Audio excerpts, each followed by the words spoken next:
जय गुरु जी, शुक्राना गुरु जी, लख लख शुक्राना, अनंतम शुक्राना, सारी संगत जी का शुक्राना। गुरु जी घर आए, बहुत मुबारकें हों सबको, क्योंकि बहुत ही पहले से ही आंटी जो हैं गीतू आंटी और उनके अंकल चाचा जी सबका बहुत मन था। मम्मी का गुजरात से हैं ये लोग, और आज यहाँ पर अशोक विहार में गुरु जी की इन्होंने अपने घर में गद्दी लगाई है। और बहुत ही प्यारा सत्संग, क्योंकि इन्होंने उतनी ही संगत को आज बुलाया जितनी इनको गुरुजी का हुक्म हुआ था, जितना इनको हुक्म हुआ था। और वो गुरुजी की मुट्ठी भर संगत जो है वही आती है जिसको हुक्म होता है। कभी कभी बहुत सारी संगत आ जाती है, उसमें तो 70% भीड़ होती है, 30% ही संगत होती है। तो वो गुरुजी जिसको बुलाना चाहें, कई बार ऐसा होता है 400-500 संगत होती है पर उसमें भी सारी संगत ही होती है, वो जुड़े होते हैं। तो ये तो गुरुजी की मर्जी है किसको कैसे जोड़ना होता है। और सत्संग में आने से पहले ही गुरुजी हमारा सत्संग करवा देते हैं संगत जी। आज सुबह मेरे को सुबह ही 2-3 लोगों के आज मैसेजेस आए। एक दो आंटी थी और एक लड़की थी, बहुत परेशान हो रहे थे वो लोग। तो उन्होंने मुझे ऐसे ही कुछ, जैसे यूट्यूब से मैसेज करते रहते हैं, तो उन्होंने कहा कि आंटी हमें अपने घर में सत्संग करवाना है पर हम करवा नहीं पा रहे हैं। तो हमने कहा हाँ करवा लो। कहने लगे कि हमारा घर छोटा है और हमारे पास इतना है भी नहीं। तो मैंने बोला आप सिंपल सत्संग कर लो बेटा, खाली चाय प्रसाद का भोग लगा दो, और गद्दी नहीं भी लगाते, स्वरूप के साथ बैठ के आप सत्संग कर लो। पूजा करने से मतलब है, पाठ में बैठने से मतलब है। मेन तो होता है हम 2 घंटे उस सिमरन में बैठें और जुड़ें परमात्मा से। हमारा ध्यान लगे कि हमने परमात्मा को बुलाया है, गद्दी लगाई है, गुरु जी आए हैं, गुरु जी का भोग बनाया गया है, जो भी आपके घर में बनता है वो खिलाओ। और कोई ऐसा नहीं है कि आपको बहुत सारी संगत को बुलाना होता है। तो वो यही कह रही थी कि मेरे घर में बहुत नेगेटिविटी है। तो बात वही होती है कि हर किसी को संगत जी सत्संग में जवाब जरूर मिलते हैं। गुरु जी के टाइम पे भी होता था ऐसा, कभी कभी बहुत नेगेटिव होते थे लोग। आज ही हम यहाँ आके शेयर भी कर रहे थे, सत्संग से पहले गुरु जी ने बड़े सारे सत्संग शेयर करवाए कि नेगेटिव पॉजिटिव हमारा मन ही होता है। हम ये सोचते हैं हमारे घर में नेगेटिविटी है और कोई करके चला गया या कोई हमें नेगेटिविटी दे के चला गया, ऐसा कुछ नहीं होता।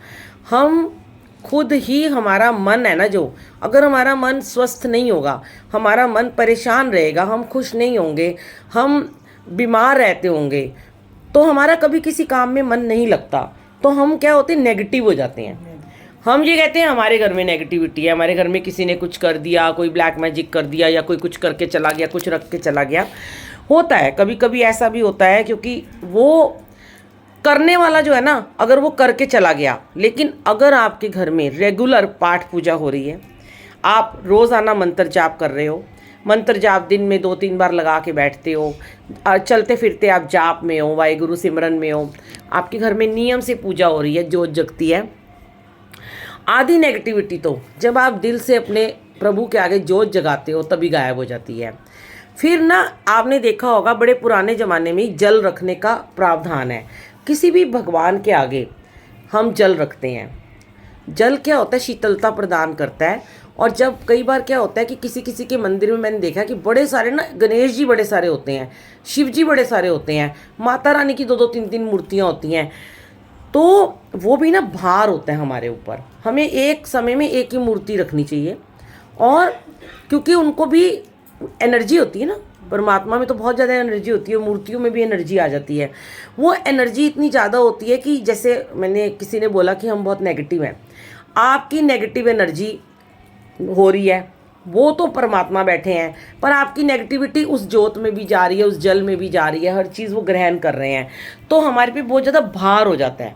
हमें उस भार को थोड़ा कम करना चाहिए। बहुत ज़्यादा फोटोएं और मूर्तियाँ भरनी नहीं चाहिए अपने मंदिर में। और जल जरूर रखिए। और हम गुरु जी के आगे भी कहते हैं कि जल जरूर रखना चाहिए। जल से क्या होता है, जब आप जल प्रसाद रखते हो, वो एक प्रसाद बन जाता है, वो अमृत बन जाता है। अब आप कहोगे कि अमृत कैसे बन जाता है? जब आप पूजा पाठ करते हो, जो भी आप नाम सिमरन करते हो, अगर आप अमृत वेला में उठते हो, अमृत वेला करते हो, तो वो जल जब रखते हो, उस जल को तुरंत कभी नहीं उठाना होता, उसको नेक्स्ट डे उठाना होता है 24 घंटे के बाद। जब दोबारा से पूजा में बैठोगे, जोत जगाओगे, फिर उस जल को बदल लो। उस जल को अपने घर के किसी बॉटल में डाल लो और वो दूध में मिला दो, सब्जी में थोड़ा थोड़ा सबको दे दो, मुंह में लगा दो सबके। तो जितने भी नेगेटिव मैंने देखा है लोग थे जो बहुत ज़्यादा परेशान रहते थे, दुख में रहते थे और जिद्दी थे, गुस्सैल थे, अहंकारी थे और अपनी मैं में रहते थे, किसी को कुछ नहीं समझते थे, वो सब ठीक हो गए क्योंकि वो गुरु जी का जल प्रसाद में इतनी शक्ति है, इतनी शक्ति है। और गुरु जी का लंगर प्रसाद, जब आप गुरु जी को भोग लगाते हो, किसी भी भगवान को भोग लगाते हो, वो उसे जब चखते हैं तो अमृत हो जाता है। बड़े मंदिर में जब आप जाते हो, सबसे ज़्यादा ब्लेसिंग तो बड़े मंदिर में है। देखो, घर में आप जितनी मर्जी पूजा पाठ कर लो, घर में आप जितना मर्जी सत्संग कर लो, घर कभी मंदिर नहीं बनता। घर में पॉजिटिविटी आती है, वाइब्रेशन होती हैं कि हाँ एक कमरा वाइब्रेट हो गया, घर पूरा वाइब्रेट हो गया, अड़ोस पड़ोस भी वाइब्रेट हो गया। पर मंदिर क्यों बनाए जाते हैं? मंदिर बनाए जाते हैं, गुरुद्वारे बनाए जाते हैं कि वहाँ पे एक स्विच होती है, एक पवित्रता होती है वहाँ पे आप कभी भी, बहुत सारे घर ऐसे हैं, बहुत कम घर ऐसे हैं जहाँ पे चप्पल उतार के अंदर बाहर से अंदर आते हैं। मंदिर में तो ऐसा नहीं होता ना। मंदिर में तो बाहर ही चप्पलें उतरेंगी, हाथ धोओगे तभी अंदर जाओगे, सर ढकोगे, ज़मीन पे बैठोगे। घर में क्या होता है, अपना आराम ढूंढते हैं, घुटने में दर्द हो रही है, कमर में दर्द हो रही है, चलो बेड पे बैठ के पाठ कर लेते हैं। कभी आपको ऐसे ब्लेसिंग नहीं मिलेगी अगर आप बेडों पे बैठ के सत्संग सुनोगे और पाठ करोगे, कुर्सियों पे बैठोगे। जब मंदिर में, कोई भी मंदिर जाओ, झंडे वाले मंदिर चल जाओ, छोटे से किसी गली मोहल्ले के मंदिर में चले जाओ, बंगला साहब गुरुद्वारे चल जाओ और वैष्णो मंदिर चल जाओ, आपने कभी देखा मंदिरों के अंदर कोई कुर्सी के लिए कुर्सियाँ लगी होती हैं? पर हमारा बड़ा मन करता है अगर हम किसी झंडे वाले मंदिर में पहुंच जाएं या गुरुद्वारे पहुंच जाएं ना, तो हमारा दिल करता है अरे हमें यहाँ से ना कोई उठाए ना, और बैठें, बस बैठे ही रहें। वहाँ कोई कुर्सी भी नहीं है, फिर भी बैठ रहे हैं। और यहाँ गुरु जी के सत्संग में आते ही कुर्सी चाहिए उनको, क्योंकि उन्हें लगता है यहाँ कौन है देखने वाला, गुरु जी गद्दी तो खाली है, गुरु जी कहाँ देख रहे हैं। पर जब आपको पता नहीं है, गुरु जी की नज़र इतनी तेज़ है, उनकी तीसरी आँख जो महाशिव की आँख है वो सबको देखती है एक नज़र से। जैसे इसीलिए कहते हैं घर में सत्संग करो, ठीक है, अच्छी बात है, लेकिन बड़े मंदिर भी ज़रूर जाया करो, समय निकाल के 15 दिन में, 10 दिन में, हफ्ते में, महीने में ज़रूर जाओ। वहाँ का ऑरा बिल्कुल अलग है, वहाँ का लंगर प्रसाद, वहाँ का जल प्रसाद। किसी भी आप मंदिर गुरुद्वारे में जाते हो, वृंदावन जाते हो, मैंने तो नहीं देखा कहीं पे चेयर लगी होती हैं। हम गुरु जी के सत्संग में क्या करते हैं, कुर्सियाँ ढूंढते हैं, लगा लेते हैं। अभी मैं बहुत सारे फेसबुक पे ऐसे सत्संग देखती हूँ, ये गद्दी लगी है गुरु जी की, गुरु जी के गद्दी के साथ ही सोफ़ा लगा दिया, एक इधर सोफ़ा एक इधर सोफ़ा।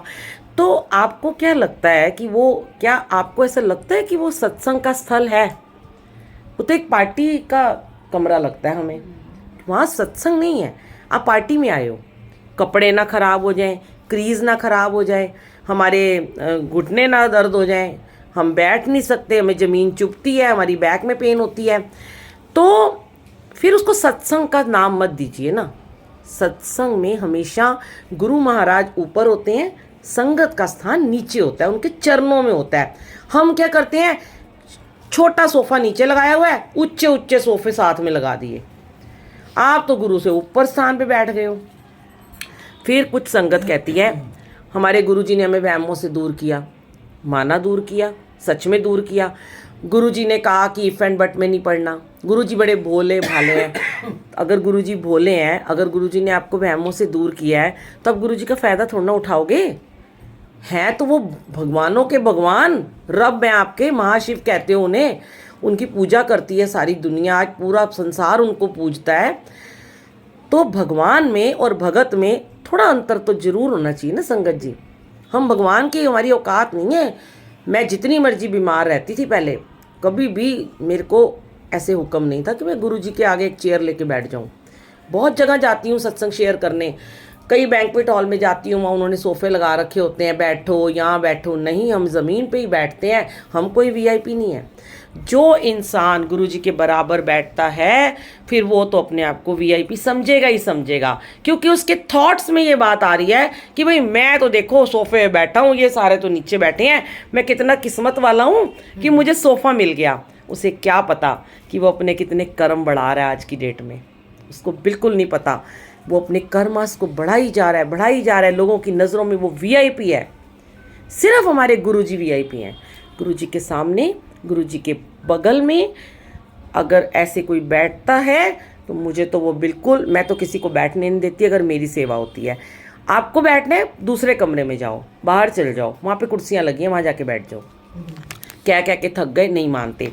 फिर भी यही कहूँगी, अगर दूसरे कमरे में भी कुर्सियाँ लगी हैं तो भी ज़मीन पे बैठो। धरती माता जो होती है ना, धरती माता क्यों कहा गया है? धरती माँ हमें एनर्जी वाइब्रेट करती है, ऊर्जा देती है हमें।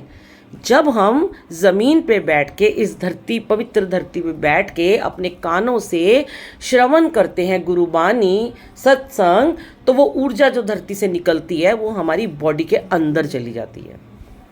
कुर्सी पे बैठे हो, कहाँ मिल रही है? बेड पे बैठे हो, ऊर्जा तो बेड को मिल रही है। आप तक पहुँचने में तो कई साल लग जाएंगे, इस 2 घंटे में तो नहीं मिलने वाली। अगर अपने कर्म कम करने हैं, कुछ पाना है, गुरुजी के थोड़े से डिसिप्लिन को माना करो। गुरुजी की जहाँ पे गद्दी लगती है वहाँ पे उन्हीं को ऊंचा स्थान दो, खुद नीचे बैठा करो। घुटने वुटने सब ठीक हो जाएंगे। मैंने ऐसे ऐसे लोग देखे हैं। अभी पीछे एक हमारी सीनियर सिटीज़न आंटी आई थी, अभी 4-5 दिन पहले, अन्नू आंटी, उनका घुटनों का ऑपरेशन हुआ है। उससे थोड़े दिन पहले वो पंजाबी बाग सत्संग में आई, वो लाठी पकड़ के चलती थी, पर उनको पता है कि बुलबुल आंटी बोलती है नीचे बैठो। वो पीछे चेयर लगी हुई थी, उनको आगे बैठना था, और मैंने बोला अगर आगे बैठना है तो ज़मीन है, इशारा किया, वो बैठ गई धम से, और 2 घंटे वो उठी नहीं, लाठी साइड में रख दी, जो कि कई सालों से नहीं बैठी थी। और तुरंत उसके थोड़े दिन बाद उन्होंने भी नी ऑपरेशन करा लिया है। अब वो कह रही हैं कि अब मैं नीचे ही बैठा करूँगी। क्या पता गुरुजी ने उनको उसी दिन शायद कोई ब्लेसिंग दे दी हो, मन में ये थॉट डाला हो कि आज तेरे घुटने का अब ऑपरेशन होगा और तेरे घुटने बिल्कुल ठीक हो जाएंगे। तो हम ये माया, ये लीला, ये नहीं समझ पाते हैं।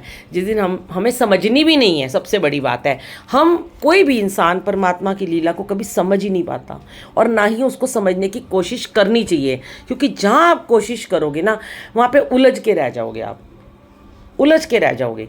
क्योंकि वो ज्ञानी है, वो अंतर्यामी है, वो परमात्मा है, वो शिव है, वो महाशिव है। हम क्या जाने वो कौन है, कहाँ से आए हैं, कैसे ब्लेस कर रहे हैं। हमें बस अपना कनेक्शन बनाना है, डायरेक्ट कनेक्शन बनाना है उनके साथ में, सरेंडर करना है उनको, अपने दुख सुख, अपना अहंकार, अपना गुस्सा, अपनी परेशानियाँ, अपनी नेगेटिविटी सब सरेंडर कर दो। गुरुजी हमें पॉजिटिव करो। गुरुजी जैसे आप मुस्कुराते हो, हमें भी ऐसे मुस्कुराना सिखाओ। देखो, एक इंसान अगर घर में मुस्कुराता है ना, सारे मुस्कुराते हैं, सब खुश रहते हैं। अगर पहला एक इंसान, वो जितना मर्जी गुरुजी को मानता हो, जितनी मर्जी पूजा करता हो, वो दुखी रहेगा, रोता रहेगा, उससे कभी कोई खुश नहीं रहेगा। गुरु महाराज भी उससे खुश नहीं रहेंगे। गुरुजी कहते तुझे इतना दिया, इतना दिया, इतने प्यारे बच्चे दिए, इतना प्यारा हस्बैंड दिया, इतना प्यारा परिवार दिया, इतना सुंदर घर दिया, इतने अच्छे वस्त्र दिए, रोज इतना अच्छा खाना खाता है, लायक बच्चे हैं, नौकरी कर रहे हैं, शादी हो गई, सब कुछ हो गया, रोता ही रहता है हर वक्त। शिकायतें बंद कर दो, रोना पीटना बंद कर दो, और जिस दिन आपने शिकायतें बंद कर दी, उस दिन आपके शुक्राने शुक्राने शुक्राने शुरू हो जाएंगे। करके देख लेना। गुरुजी उसी दिन से आपको thank you thank you thank you करना शुरू करो, और गुरुजी आपको गिफ्ट गिफ्ट गिफ्ट गिफ्ट देना शुरू कर देंगे। रोज़ नया गिफ्ट देंगे, देख लेना। मैं सामने बैठी हूँ, एक्सपीरियंस है, अपना एक्सपीरियंस इसीलिए शेयर करती हूँ कि जब तक मैं भी शिकायतें करती थी, बहुत उलझी रहती थी, हर वक्त डिप्रेशन में, हर वक्त सुसाइड करने के थॉट्स आते थे, बहुत नेगेटिविटी थी। धीरे धीरे गुरुजी ने अमृत वेला बख्शा, जाप में बिठाया, ज़्यादा जाप करवाने लगे। 1 घंटा, 2 घंटा, 4 घंटा, अलग अलग समय पे, 4 पहर, 5 पहर, दिन भर कराने लगे। मन में चलता रहता था, फ़ोन में चलता रहता था। ज़रूर नहीं कि बैठ के करना होता है, चलते फिरते भी चलता रहे, बस सुबह एक बार बैठ जाओ। वो करना शुरू किया तो बॉडी में से सारी नेगेटिविटी, बीमारियां बाहर निकलनी शुरू हो गई। जब बीमारियां बाहर निकली तो हम खुश रहना शुरू हो गए। हम खुश तो सामने वाला भी खुश, हंसोगे तो वो भी हंसेगा। देखो, रोने वाले के साथ कोई नहीं रोता। रोता होगा ना, आप पड़ोस में निकलोगे ना, बाहर मार्केट में गली में जाओगे, आपको एक कोई लेडी दिख जाएगी ना कि वो अपना दुखड़ा शेयर करती है, आप कन्नी काट के निकल जाओगे वहाँ से। ये तो हर वक्त रोती ही रहती है, इसके सामने जाना ही नहीं है, मेरा भी दिन आज ख़राब कर देगी। ऐसे ही होता है ना कि इसे दूर ही रहो तो अच्छा है। और अगर आपको लगता है कोई बंदा बड़ा हंसाता है, बड़ा फ़नी है, बड़ा डांस वांस करता है, बड़ा मजाक करता है, हर वक्त उसके चेहरे पे स्माइल रहती है, आपका रास्ता वो नहीं भी होगा ना, आप जान के वहाँ से जाओगे कि शायद मुझे थोड़ा सा हंसने का मौका मिल जाए। तो ये हमें बनना है, गुरुजी की ऐसी संगत बनना है। खुद भी खुश रहो, दूसरों को खुश रखो, ना किसी का दिल दुखाओ, ना किसी को हर्ट करो, ना किसी को चोट पहुँचाओ, और ना ही किसी की कभी निंदा चुगली करो। सबसे ज़्यादा नफरत है गुरुजी को निंदा चुगली से। सत्संग में आओ, डिसिप्लिन में बैठो, जैसे आपको सेवादार कहें वहीं बैठो, अपनी जगह इधर उधर नहीं होना चाहिए। कभी मैं इधर बैठ जाऊं, तू आगे हो जा, तू मुझे इधर बैठने दे। भी पीछे एक आंटी ऐसी कर रहे थे। मैंने क्या कहा, धरती एक एनर्जी वाइब्रेट करती है। जहां बैठ के सत्संग सुनते हो, उसके बाद एंड टाइम तक, जब तक लंगर प्रसाद ना हो जाए, अपनी जगह पे ही बैठ के आपको प्रसाद खाना होता है। क्योंकि कभी कभी गुरुजी हमें 2 घंटे में ब्लेसिंग नहीं देते, लंगर प्रसाद खाने के समय हमें ब्लेस कर रहे होते हैं। हम वो अपनी स्थान छोड़ के किसी और के स्थान पे बैठ जाते हैं, तो हम उस ब्लेसिंग से वंचित रह जाते हैं। जय गुरु जी।